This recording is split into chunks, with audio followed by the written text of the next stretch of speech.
கல்யாணம் பண்ண விருப்பம் இல்லை, யாரையும் லவ்வெல்லாம் பண்ணலை.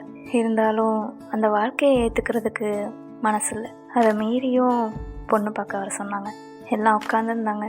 இதுதான் மாப்பிள்ளை பாருன்னு சொன்னாங்க. பிடிச்சிருக்கான்னு கேட்டாங்க எல்லாரும். எனக்கு தான் விருப்பம் இல்லையே.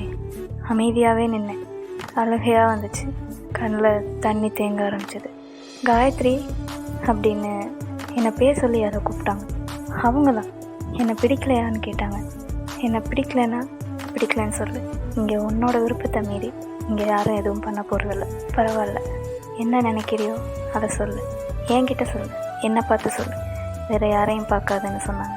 23 வருஷமாக இருந்த வீட்டுக்குள்ளேயே உனக்கு இது பிடிச்சிருக்கா பிடிக்கலையான்னு கேட்க யாரும் இல்லை.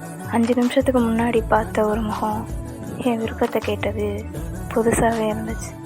கண்ணில் தேங்கி இருந்த கண்ணீரோட அவங்கள பார்த்துட்டே இருந்தேன். சரின்னு மண்டையை மட்டும் ஆட்டினேன். என்ன சொல்கிற அப்படின்னு கேட்டாங்க. என்னை பார்த்து ஓகேன்னு சொல்லு அப்படின்னு சொன்னாங்க. எனக்கு சிரிப்பு வந்துடுச்சு. சிரிச்சுட்டே ஓகே அப்படின்னு சொன்னேன். அவங்களும் சிரிச்சுக்கிட்டே சரி அப்படின்னு சொன்னாங்க. என்னை பிடிச்சிருக்குல்ல, அப்போது ஒரு 5 நிமிஷம் பேசலாமா அவங்க கூட அப்படின்னு எல்லோரும் உட்காந்துருக்கும் போதும் எழுந்திரிச்சு வந்து என் கையை பிடிச்சி வெளியே கூட்டிகிட்டு போனாங்க.